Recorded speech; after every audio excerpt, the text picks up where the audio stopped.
Welcome back to my YouTube channel. ಈ ಒಂದು ವಿಡಿಯೋದಲ್ಲಿ 6th ಸೆಮಿಸ್ಟರ್ BComಗೆ ಇಂಡಿಯನ್ ಅಕೌಂಟಿಂಗ್ ಸ್ಟ್ಯಾಂಡರ್ಡ್ 2 ಏನಿದೆ ಒಂದು ಸಬ್ಜೆಕ್ಟ್ ಇದೆಯಲ್ಲ, ಆ ಒಂದು ಸಬ್ಜೆಕ್ಟ್ ಅಲ್ಲಿ ಯೂನಿಟ್ 5 ಬಂದು unit 5 Ind AS on items impacting financial statement, Ind AS 12 income tax related problems ನಿಮಗೆ ಎಕ್ಸಾಮ್ ಅಲ್ಲಿ ಕೇಳ್ತಾರೆ. ಅಲ್ಲಿ ಎರಡು ತರದ ಟ್ಯಾಕ್ಸ್ ಮೇಲೆ ಕ್ವಶನ್ಸ್ ಅನ್ನ ಕೇಳ್ತಾರೆ. ಒಂದು ಪ್ರಾಬ್ಲಮ್ಸ್ ಆನ್ ಕರೆಂಟ್ ಟ್ಯಾಕ್ಸ್ ಮೇಲೆ ಪ್ರಾಬ್ಲಮ್ಸ್ ಇದೆ, ಇನ್ನೊಂದು ಡೆಫರ್ಡ್ ಟ್ಯಾಕ್ಸ್ ಮೇಲೆ ಪ್ರಾಬ್ಲಮ್ಸ್ ಅನ್ನ ಬರ್ತಕ್ಕಂಥದ್ದು. ಸೊ ನಾನು ಈ ಒಂದು ವಿಡಿಯೋದಲ್ಲಿ ನಿಮ್ಗೆ ಪ್ರಾಬ್ಲಮ್ಸ್ ಆನ್ ಕರೆಂಟ್ ಟ್ಯಾಕ್ಸ್ ಮೇಲೆ ಯಾವ ತರ ಕ್ವಶನ್ಸ್ ಅನ್ನ ಕೇಳ್ತಾರೆ, ಸೊ ಅದಕ್ಕೆ ನೀವು ಯಾವ ತರ ಆನ್ಸರ್ಸ್ ಅನ್ನ ಮಾಡಬೇಕು ಅನ್ನೋದನ್ನ ಈ ಒಂದು ವಿಡಿಯೋದಲ್ಲಿ ನಾನು ನಿಮ್ಗೆ ತಿಳಿಸ್ಕೊಡ್ತೀನಿ. ಸೊ ಅದಕ್ಕೂ ಮುಂಚೆ ಯಾರೆಲ್ಲ ನನ್ನ ಒಂದು ಯೂಟ್ಯೂಬ್ ಚಾನಲ್ಗೆ ಇನ್ನೂ ಸಬ್ಸ್ಕ್ರೈಬ್ ಮಾಡ್ಕೊಂಡಿಲ್ಲ, ಸಬ್ಸ್ಕ್ರೈಬ್ ಮಾಡ್ಕೊಳ್ಳಿ ಅಂತ ಕೇಳ್ತಾ, ಸೊ ಬನ್ನಿ ಕ್ವಶನ್ಸ್ ಏನಿದೆ ಅಂತ ನೋಡ್ತಾ ಹೋಗೋಣ. ಪ್ರಾಬ್ಲಮ್ಸ್ ಆನ್ ಕರೆಂಟ್ ಟ್ಯಾಕ್ಸ್ ಮೇಲೆ ಕ್ವಶನ್ಸ್ ಅನ್ನ ಕೇಳಿದ್ರೆ ಯಾವ ತರ ನೀವು ಕರೆಂಟ್ ಟ್ಯಾಕ್ಸ್ ಲಯಬಿಲಿಟಿಯನ್ನ ಕ್ಯಾಲ್ಕುಲೇಟ್ ಮಾಡಬೇಕಾಗುತ್ತೆ ಅನ್ನೋದನ್ನ ತಿಳ್ಕೊಳ್ತಾ ಹೋಗೋಣ. ಸೊ ಕ್ವಶನ್ಸ್ ಏನಿದೆ ಅಂತ ಹೇಳಿದ್ರೆ, X limited purchase goods worth ₹5 lakh during the year 2022-23.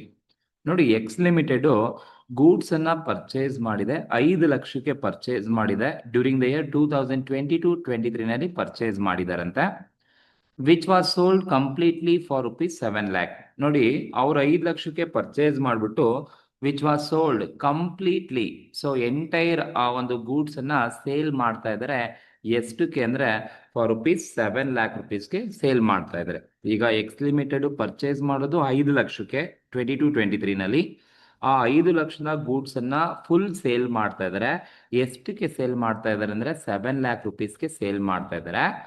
So on both cash and credit basis, ಅಂದ್ರೆ ಸೇಲ್ಸ್ ಅಲ್ಲಿ ಎರಡು ತರ ಇರುತ್ತೆ. ಒಂದು ಕ್ಯಾಶ್ ಅಲ್ಲೂ ಸೇಲ್ಸ್ ಮಾಡಿದಾರಂತೆ, ಕ್ರೆಡಿಟ್ ಬೇಸ್ ಸೇಲ್ ಮಾಡಿದ್ದಾರೆ ಅಂತ ಕ್ವಶನ್ ಅಲ್ಲಿ ಹೇಳಿದ್ದಾರೆ.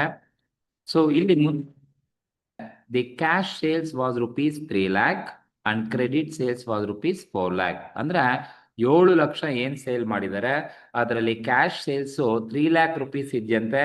ಸೊ ಕ್ರೆಡಿಟ್ ಸೇಲ್ಸ್ ಬಂದು ₹4 lakh ಇದೆ. ಸೊ ಕ್ಯಾಶ್ ಸೇಲ್ಸ್ 3 lakh ಇದೆ, ಕ್ರೆಡಿಟ್ ಸೇಲ್ಸ್ ಬಂದು ₹4 lakh ಇದೆಯಂತೆ. ನೋಡಿ, cash sales plus credit sales ನೀವು 3 lakh ಪ್ಲಸ್ 4 lakh ಎರಡು ಆಡ್ ಮಾಡಿದ್ರೆ ಟೋಟಲ್ ನಾನು ₹7 lakh ಸೇಲ್ ಮಾಡಿದ್ದೀನಿ ಅಂತ ಹೇಳಿದ್ದಾರೆ. During the year 2,50,000 were received from debtors. ನೋಡಿ, ಸೊ ರಿಸೀವ್ಡ್ ಫ್ರಮ್ ಡೆಟಾಸ್ ಇಂದ 2,50,000 ರಿಸೀವ್ ಮಾಡಿದ್ದಾರೆ. ಯಾವಾಗ ಡೆಟಾಸ್ ಕ್ರಿಯೇಟ್ ಆಗ್ತಾರೆ ಅಂತ ಹೇಳಿದ್ರೆ, ಒಂದು ಕಂಪನಿ ಕ್ರೆಡಿಟ್ ಅಲ್ಲಿ ನೀವು ಸೇಲ್ ಮಾಡಿದ್ದೀರಾ ಅಂದ್ರೆ ನಿಮ್ಗೆ ಡೆಟಾಸ್ ಕ್ರಿಯೇಟ್ ಆಗ್ತಾರೆ. ನಾನು 4 ಲಕ್ಷಕ್ಕೆ ಕ್ರೆಡಿಟ್ ಸೇಲ್ಸ್ ಮಾಡಿದ್ದೆ, ಸೊ ಆ 4 ಲಕ್ಷಕ್ಕೆ ಸೇಲ್ ಮಾಡಿದ್ದೀನಿ, ಕ್ರೆಡಿಟ್ ಸಾಲ ಕೊಟ್ಟಿದ್ದೀನಿ ಅಂದ್ರೆ ಆ ಸಾಲ ನನ್ಗೆ ವಾಪಸ್ ಬರಬೇಕು. ಅದೇ ವರ್ಷ ಅವ್ರು ಏನ್ ಮಾಡಿದ್ದಾರೆ, 2,50,000 ರಿಸೀವ್ ಮಾಡಿದ್ದಾರೆ ಡೆಟಾಸ್ ಇಂದ ಅಂತ ಹೇಳಿದ್ದಾರೆ. ಸೊ ಇದು ಕ್ವಶನ್ ಇರೋದು ಒಟ್ಟಲ್ಲಿ ನಿಮ್ಗೆ ಇರ್ತಕ್ಕಂಥದ್ದು. ನಮ್ಗೆ ಹೇಳಿದಾರೆ calculate current tax liability. Current tax ಲಯಬಿಲಿಟಿನ ಕ್ಯಾಲ್ಕುಲೇಟ್ ಮಾಡಿ and present in accounting books ನಲ್ಲಿ ಪ್ರೆಸೆಂಟ್ ಮಾಡಿ ಅಂತ ಹೇಳಿದಾರೆ. ಸೊ ಅಂದ್ರೆ ನೀವು ಕರೆಂಟ್ ಟ್ಯಾಕ್ಸ್ ಲಯಬಿಲಿಟಿಯನ್ನು ಕ್ಯಾಲ್ಕುಲೇಟ್ ಮಾಡಬೇಕು, ಜೊತೆಗೆ ಒಂದು ಜರ್ನಲ್ ಎಂಟ್ರಿಯನ್ನ ನೀವು ಪಾಸ್ ಮಾಡಬೇಕಾಗುತ್ತೆ. ಪ್ರೆಸೆಂಟ್ ಇನ್ ಅಕೌಂಟಿಂಗ್ ಬುಕ್ಸ್ ಅಂದ್ರೆ ಜರ್ನಲ್ ಎಂಟ್ರಿಯನ್ನ ಪಾಸ್ ಮಾಡಿ ಅಂತ ಅರ್ಥ. ಸೊ ನೋಡಿ, ಈ ತರ ಒಂದು ಕ್ವಶನ್ಸ್ ನಿಮ್ಮ ಎಕ್ಸಾಮ್ ಅಲ್ಲಿ ಸೆಕ್ಷನ್ ಬಿ ಅಥವಾ ಸೆಕ್ಷನ್ ಸಿ ನಲ್ಲಿ ಕೇಳ್ತಕ್ಕಂಥ ಚಾನ್ಸಸ್ ಇರುತ್ತೆ. ಸೊ ಈ ತರ ಕ್ವಶನ್ಸ್ ಕೊಟ್ಟಾಗ ನೀವು ಹೇಗೆ ಆನ್ಸರ್ಸ್ ಮಾಡಬೇಕು ಅಂತ ಹೇಳಿದ್ರೆ, ಫಸ್ಟ್ ನೀವು ಕರೆಂಟ್ ಟ್ಯಾಕ್ಸ್ ಲಯಬಿಲಿಟಿಯನ್ನ ನೀವು ಕ್ಯಾಲ್ಕುಲೇಟ್ ಮಾಡಬೇಕು ಅಂತ ಹೇಳಿದ್ರೆ ನಿಮ್ಗೆ ಟ್ಯಾಕ್ಸಬಲ್ ಪ್ರಾಫಿಟ್ ಅನ್ನ ನೀವು ಫೈಂಡ್ ಔಟ್ ಮಾಡ್ಕೋಬೇಕು, ಸರಿನಾ? ಸೊ ಹಾಗಾಗಿ ಫಸ್ಟ್ ನಾವೇನ್ ಕ್ಯಾಲ್ಕುಲೇಷನ್ಸ್ ಅನ್ನ ಮಾಡೋಣಪ್ಪ ಅಂತ ಹೇಳಿದ್ರೆ, ಕೊಟ್ಟಾಗ ಅಂದ್ರೆ ಒಂದು ಕಂಪನಿ ಪರ್ಚೇಸ್ ಮಾಡ್ಕೊಂಬಂದಿದೆ ಗೂಡ್ಸ್ ಅನ್ನ ಎಷ್ಟು ಅಮೌಂಟ್ಗೆ, ಆ ಪರ್ಚೇಸ್ ಮಾಡಿರೋ ಗೂಡ್ಸ್ ಎಂಟೈರ್ ಅಮೌಂಟ್ ಅನ್ನ ಸೇಲ್ ಮಾಡಿದರೆ, ಕ್ಯಾಶ್ ಅಲ್ಲೂ ಸೇಲ್ ಮಾಡಿ ಕ್ರೆಡಿಟ್ ಅಲ್ಲೂ ಸೇಲ್ ಮಾಡಿ ನಿಮ್ಗೆ ಕರೆಂಟ್ ಟ್ಯಾಕ್ಸ್ ಲಯಬಿಲಿಟಿಯನ್ನ ಕ್ಯಾಲ್ಕುಲೇಟ್ ಮಾಡಿ ಅಂತ ಕೊಟ್ರೆ, ನೀವು ಫಸ್ಟ್ ಏನ್ ಮಾಡ್ಬೇಕು ಅಂದ್ರೆ ಅಕೌಂಟಿಂಗ್ ಪ್ರಾಫಿಟ್ ಮತ್ತೆ ಟ್ಯಾಕ್ಸಬಲ್ ಪ್ರಾಫಿಟ್ ಅನ್ನ ಕ್ಯಾಲ್ಕುಲೇಟ್ ಮಾಡ್ಕೋಬೇಕು. ಸೊ ಅದೇ ಫಸ್ಟ್ ಸ್ಟೆಪ್ ನಾನು ಕ್ಯಾಲ್ಕುಲೇಟ್ ಮಾಡ್ತಾ ಇರೋದು, calculation of accounting profit and taxable profit ಅನ್ನ ಕ್ಯಾಲ್ಕುಲೇಟ್ ಮಾಡಬೇಕು. ಹೇಗೆ ನೀವು ಕ್ಯಾಲ್ಕುಲೇಟ್ ಮಾಡ್ತೀರಾ ಅಂದ್ರೆ ಈ ತರ 3 ಕಾಲಮ್ ಹಾಕೊಳ್ಳಿ. ಸೊ ಒಂದು ಪರ್ಟಿಕ್ಯುಲರ್ಸ್, ಒಂದು ಅಕೌಂಟಿಂಗ್ ಪ್ರಾಫಿಟ್ ಕಾಲಮು, ಇನ್ನೊಂದು ಟ್ಯಾಕ್ಸಬಲ್ ಪ್ರಾಫಿಟ್ ಕಾಲಮು. ಸೊ ನೋಡಿ, ನೀವು ಅಕೌಂಟಿಂಗ್ ಪ್ರಾಫಿಟ್ ಮತ್ತೆ ಟ್ಯಾಕ್ಸಬಲ್ ಪ್ರಾಫಿಟ್ ಅನ್ನ ಕ್ಯಾಲ್ಕುಲೇಟ್ ಮಾಡ್ಬೇಕಾದ್ರೆ ಫಸ್ಟ್ ನೀವೇನ್ ತಗೋಬೇಕು ಅಂದ್ರೆ ರೆವಿನ್ಯೂ ಫ್ರಮ್ ಸೇಲ್ಸ್ ಅನ್ನ ತಗೋಬೇಕು. Revenue from sales sale revenue ಅಂದ್ರೆ ಇನ್ಕಮ್ ಫ್ರಮ್ ಸೇಲ್ಸ್. ನಾವು ಸೇಲ್ ಮಾಡಿದಾಗ ನಮಗೆ ಇನ್ಕಮ್ ಬರುತ್ತಲ್ಲಪ್ಪ, ಅದನ್ನ ನಾವು ರೆವಿನ್ಯೂ ಫ್ರಮ್ ಸೇಲ್ಸ್ ಅಂತ ಕರಿತೀವಿ. ಸೊ ಇಲ್ಲಿ ನಮ್ಮ ಹತ್ರ ಸೇಲ್ಸ್ ಆಗಿದೆ. ಎಷ್ಟು ಟೋಟಲ್ ಆಗಿರೋದು? 7 ಲಕ್ಷ ಸೇಲ್ಸ್ ಆಗಿದೆ. ನಾನು 7 ಲಕ್ಷನು ಕ್ಯಾಶ್ ಅಲ್ಲೇ ಆಗಿದ್ಯಾ, 7 ಲಕ್ಷ ಕ್ರೆಡಿಟ್ ಅಲ್ಲೇ ಆಗಿದ್ಯಾ, ಅದನ್ನ ನಾವು ನೋಡ್ಕೋಬೇಕಾಗುತ್ತೆ. ಸೊ ಅಲ್ಲಿ ಟೋಟಲ್ ಇರೋದು 7 ಲಕ್ಷ ಸೇಲ್ಸ್ ಆಗಿದೆ. ಆ 7 ಲಕ್ಷ ಸೇಲ್ಸ್ ಏನಿದೆ ಅದರಲ್ಲಿ ಕ್ಯಾಶು ಇದೆ, ಕ್ರೆಡಿಟು ಇದೆ. ಹಾಗಾಗಿ ಈ ರೆವಿನ್ಯೂ ಫ್ರಮ್ ಸೇಲ್ಸ್ ಅಲ್ಲಿ ನಾವೇನ್ ಮಾಡ್ಬೇಕು ಅಂದ್ರೆ, ಫಸ್ಟ್ ಮೊದಲನೇದು ಕ್ಯಾಶ್ ಸೇಲ್ಸ್ ಅನ್ನ ತಗೋಬೇಕು. ಕ್ಯಾಶ್ ಸೇಲ್ಸ್ ನಾನು ಎಷ್ಟಕ್ಕೆ ಕ್ಯಾಶ್ ಸೇಲ್ಸ್ ಮಾಡಿದ್ದೀನಿ ಅಂತ ಹೇಳಿದ್ರೆ, ಕ್ವಶನ್ ಅಲ್ಲಿ ಹೇಳಿದೆ ನೋಡಿ, ಕ್ಯಾಶ್ ಸೇಲ್ಸ್ 3 ಲ್ಯಾಕ್ ರುಪೀಸ್ಗೆ ಕ್ಯಾಶ್ ಸೇಲ್ಸ್ ಅನ್ನ ಮಾಡಿದ್ದಾರೆ. ಸೊ ಕ್ಯಾಶ್ ಸೇಲ್ಸ್ 3 ಲ್ಯಾಕ್ ರುಪೀಸ್ಗೆ ಪೇಮೆಂಟ್ ಸೇಲ್ಸ್ ಮಾಡಿದ್ದಾರೆ. ಕ್ಯಾಶ್ ಸೇಲ್ಸ್ 3 ಲ್ಯಾಕ್ ರುಪೀಸ್ಗೆ. ಸೊ ಕ್ಯಾಶ್ ಸೇಲ್ಸ್ ಮಾಡಿದಾಗ ನನಗೆ ಕ್ಯಾಶ್ ಬಿಸ್ನೆಸ್ಗೆ ಬರುತ್ತೆ. So as per accounting profit 3 lakh ಅಂತಾನೆ ಕನ್ಸಿಡರ್ ಮಾಡ್ತೀವಿ. ಸೊ ಕ್ಯಾಶ್ ಬಿಸ್ನೆಸ್ ಬಂದಿರೋದ್ರಿಂದ this is also taxable profit. ನಾನು ಕ್ಯಾಶ್ ಸೇಲ್ಸ್ ಮಾಡಿದ್ರೆ ಕ್ಯಾಶ್ ಬಂದಿರುತ್ತೆ, ಹಾಗಾಗಿ ಅಕೌಂಟಿಂಗ್ ಪ್ರಾಫಿಟ್ ಅಲ್ಲೂ ತಗೋಬೇಕು, ಟ್ಯಾಕ್ಸಬಲ್ ಪ್ರಾಫಿಟ್ ಅಲ್ಲೂ ತಗೋಬೇಕು. ಇದು ಮೊದಲನೇದು ಕ್ಯಾಶ್ ಸೇಲ್ಸ್. ಎರಡನೇದು ಕ್ರೆಡಿಟ್ ಸೇಲ್ಸ್ ಅನ್ನ ಮಾಡಿದ್ದಾರೆ. ಸೊ ಕ್ರೆಡಿಟ್ ನೋಡಿ, ಕ್ರೆಡಿಟ್ ಸೇಲ್ಸ್ ಅನ್ನ ಮಾಡಿದ್ದಾರೆ. ಎಷ್ಟಕ್ಕೆ ಕ್ರೆಡಿಟ್ ಸೇಲ್ಸ್ ಅನ್ನ ಮಾಡಿದ್ದಾರೆ ಅಂದ್ರೆ, ಇಲ್ಲಿ ಕ್ವಶನ್ ಅಲ್ಲಿ ಹೇಳಿದ್ದಾರೆ ಕ್ರೆಡಿಟ್ ಸೇಲ್ಸ್ ಅಂಡರ್ಟೇಕ್ ಮಾಡಿದ್ದಾರೆ. ಎಷ್ಟಪ್ಪ ಅಂದ್ರೆ 4 ಲಕ್ಷಕ್ಕೆ ಕ್ರೆಡಿಟ್ ಸೇಲ್ಸ್ ಅನ್ನ ಮಾಡಿದ್ದೀನಿ ಅಂತ ಹೇಳಿದ್ದಾರೆ. ನೋಡಿ, ಕ್ರೆಡಿಟ್ ಸೇಲ್ಸ್ ಮಾಡಿದಾಗ ನಮ್ಗೆ ಸೇಲ್ಸ್ ಆಗಿರುತ್ತೆ, but cash ಬಂದಿರೋದಿಲ್ಲ.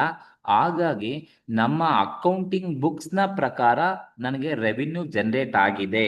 So that 4 lac rupees accounting profit ಅಲ್ಲಿ ಮಾತ್ರ ತಗೋಬೇಕು. ಯಾಕೆಂದ್ರೆ ನಂದು ಸೇಲ್ಸ್ ಆಗಿದೆ, ಬಟ್ ನನಗೆ ಅಮೌಂಟ್ ಬಂದಿಲ್ಲ, ಬಟ್ ಬುಕ್ಸ್ ಆಫ್ ಅಕೌಂಟ್ಸ್ ಪ್ರಕಾರ ನನ್ನ ಹತ್ರ ಸೇಲ್ಸ್ ಆಗಿದೆ. ಹಾಗಾಗಿ ಕ್ರೆಡಿಟ್ ಸೇಲ್ಸ್ ಅಕೌಂಟಿಂಗ್ ಪ್ರಾಫಿಟ್ ಅಲ್ಲಿ ಮಾತ್ರ ತಗೋಬೇಕು, ಟ್ಯಾಕ್ಸಬಲ್ ಪ್ರಾಫಿಟ್ ಅಲ್ಲಿ ತಗೋಬಾರ್ದು. ಏನಕ್ಕೆ ಅಂದ್ರೆ ಅದು ನಮಗೆ ಅಮೌಂಟ್ ರಿಸೀವ್ ಆಗಿರೋದಿಲ್ಲ.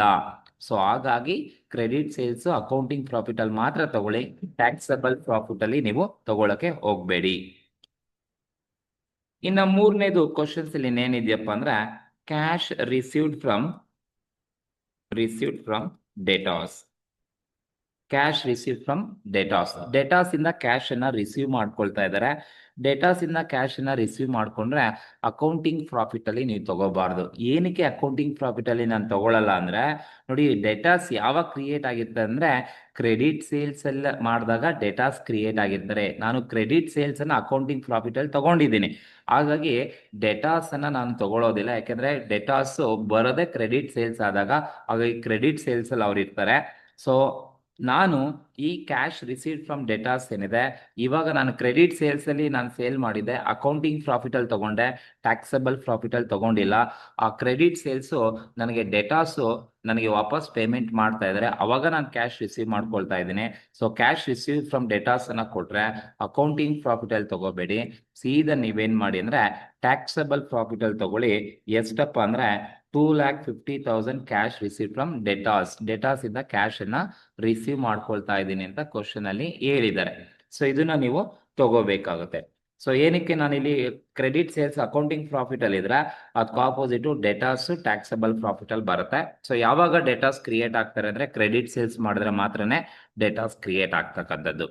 ಸೊ ಇದು ರೆವಿನ್ಯೂ ಫ್ರಮ್ ಸೇಲ್ಸ್. ಇಷ್ಟು ಇರೋದು ನನಗೆ ಸೇಲ್ಸ್ ಇಂದ ಬಂದಿರತಕ್ಕಂಥ ರೆವಿನ್ಯೂ. ಮೊದಲು ಕ್ಯಾಶ್ ಸೇಲ್ಸ್ ತಗೊಳ್ಳಿ, ಅಕೌಂಟಿಂಗ್ ಮತ್ತೆ ಟ್ಯಾಕ್ಸಬಲ್ ಎರಡರಲ್ಲೂ ತಗೊಳ್ಳಿ. ಎರಡನೇದು ಕ್ರೆಡಿಟ್ ಸೇಲ್ ತಗೊಳ್ಳಿ, ಬರೀ ಅಕೌಂಟಿಂಗ್ ಪ್ರಾಫಿಟ್ ಅಲ್ಲಿ ಮಾತ್ರನೇ ತಗೋಬೇಕು, ಟ್ಯಾಕ್ಸಬಲ್ ಅಲ್ಲಿ ತಗೊಳಕ್ ಹೋಗ್ಬೇಡಿ.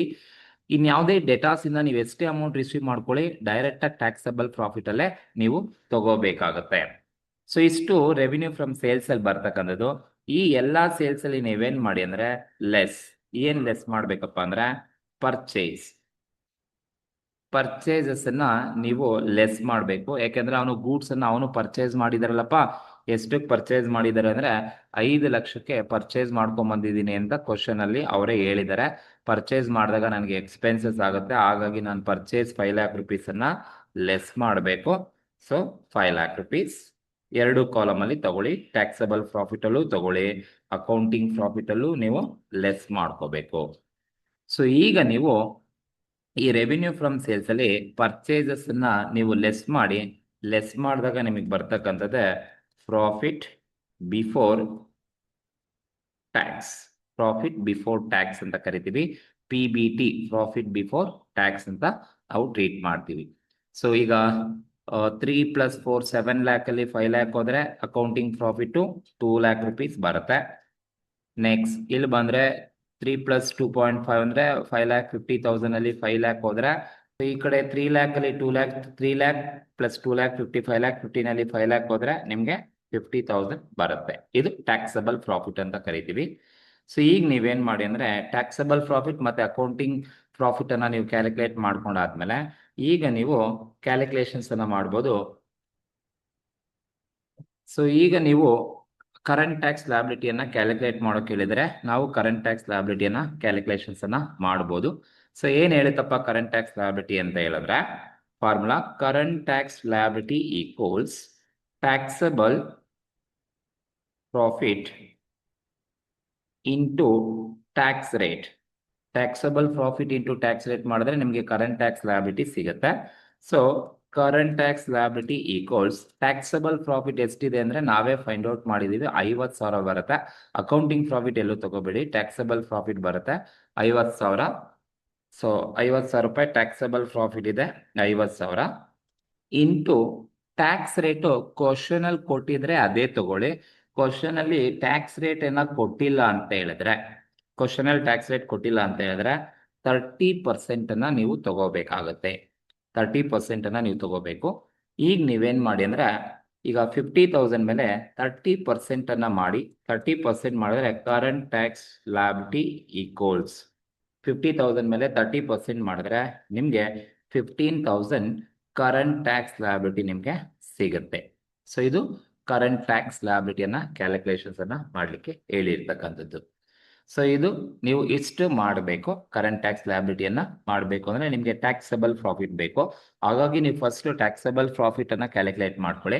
ಅದ್ರ ಮೇಲೆ ನೀವು 30% ಅನ್ನ ಕೊಡಿ. ಟ್ಯಾಕ್ಸ್ ರೇಟ್ ಕೊಟ್ಟಿಲ್ಲ ಅಂದ್ರೆ 30% ತಗೊಳ್ಳಿ, ನಿಮ್ಗೆ ಕರೆಂಟ್ ಟ್ಯಾಕ್ಸ್ ಲ್ಯಾಬಿಲಿಟಿ ಸಿಗುತ್ತೆ. ಸೊ ಈಗ ನೀವು ಇದನ್ನ ಜರ್ನಲ್ ಎಂಟ್ರಿಯನ್ನ ಪಾಸ್ ಮಾಡಿ ಅಂತ ಅವರೇ ಕ್ವಶನ್ ಅಲ್ಲಿ ಹೇಳಿರೋದ್ರಿಂದ ಜರ್ನಲ್ ಎಂಟ್ರೀಸ್ ಅನ್ನ ಪಾಸ್ ಮಾಡಬೇಕಾಗತ್ತೆ. ಹೇಳಿರೋದ್ರಿಂದ ನಾವು ಪ್ರೆಸೆಂಟೇಷನ್ಸ್ ಅನ್ನ ಮಾಡಬೇಕು. That means journal entries you know that date, particulars, ledger folio, debit ಮತ್ತೆ ಕ್ರೆಡಿಟ್. ಡೇಟ್ ಯಾವ ತಗೋಬೇಕಪ್ಪ ಅಂತ ಹೇಳಿದ್ರೆ ಸೊ ನಮ್ಗೆ ಯಾವ ವರ್ಷ ಅವ್ರು ತಗೊಂಡಿದ್ದು 22-23 ನಲ್ಲಿ ಬಿಸ್ನೆಸ್ ಟ್ರಾನ್ಸಾಕ್ಷನ್ಸ್ ಅನ್ನ ಮಾಡಿರೋದು. ಸೊ ಹಾಗಾಗಿ 2022-23 ಓಕೆ. ಡೇಟ್ ಬಂದು 2022-23 ತಗೊಳ್ಳಿ.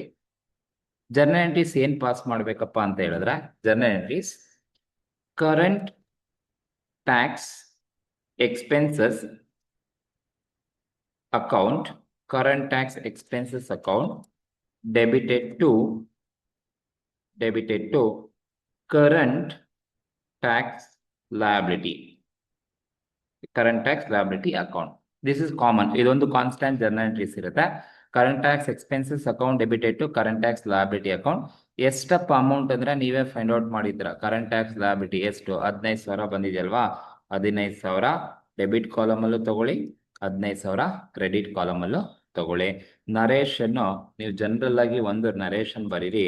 Being current tax recorded, being current tax recorded. So ಇಷ್ಟು ಮಾಡಿದ್ರೆ ನಿಮ್ಗೆ ಸೆಕ್ಷನ್ ಬಿ ಆದ್ರೆ 4 ಮಾರ್ಕ್ಸ್ ಸಿಗುತ್ತೆ, ಸೆಕ್ಷನ್ ಸಿ ಆದ್ರೆ 6 ಮಾರ್ಕ್ಸ್ ಸಿಗುತ್ತೆ. ಇದು ಕರೆಂಟ್ ಟ್ಯಾಕ್ಸ್ ಮೇಲೆ ಕೇಳಿರ್ತಕ್ಕಂಥ ಒಂದು ಕ್ವಶನ್. ಈ ತರನೇ ನೀವು ಆನ್ಸರ್ಸ್ ಅನ್ನ ಮಾಡಬೇಕು. ಯಾವಾಗ ಗೂಡ್ಸ್ ಪರ್ಚೇಸ್ ಮಾಡಿ ಕಂಪ್ಲೀಟ್ ಆಗಿ ಸೇಲ್ ಮಾಡಿದೀನಿ, ಅದ್ರಲ್ಲಿ ಕ್ಯಾಶ್ ಮತ್ತೆ ಕ್ರೆಡಿಟ್ ಅಲ್ಲಿ ಎರಡಲ್ಲೂ ಸೇಲ್ ಮಾಡಿದ್ದೀನಿ, ಡೇಟಾಸ್ ಇಂದ ಇಷ್ಟು ಅಮೌಂಟ್ ರಿಸೀವ್ ಮಾಡ್ಕೊಂಡಿದ್ದೀನಿ ಅಂತ ಹೇಳಿರ್ತಾನೆ, ಆಗ ನೀವು ಕರೆಂಟ್ ಟ್ಯಾಕ್ಸ್ ಲಯಬಿಲಿಟಿ ಮಾಡ್ತೀರಾ ಅಂತ ಹೇಳಿದ್ರೆ ಅಕೌಂಟಿಂಗ್ ಪ್ರಾಫಿಟ್ ಮಾಡಿ ಟ್ಯಾಕ್ಸಬಲ್ ಪ್ರಾಫಿಟ್ ಅನ್ನ ಕ್ಯಾಲ್ಕುಲೇಟ್ ಮಾಡ್ಕೊಳ್ಳಿ. ಇದೇ ಪ್ಯಾರಾಮೀಟರ್ಸ್ ಇದೇ ತರನೇ ನೀವು ಮಾಡ್ಕೊಳ್ಳಿ, ನಿಮ್ಗೆ ಈಸಿ ಆಗ್ತಾ ಹೋಗುತ್ತೆ. ಅದಾದ್ಮೇಲೆ ನೀವು ಕರೆಂಟ್ ಟ್ಯಾಕ್ಸ್ ಲಯಬಿಲಿಟಿನ ಕ್ಯಾಲ್ಕುಲೇಟ್ ಮಾಡಿ.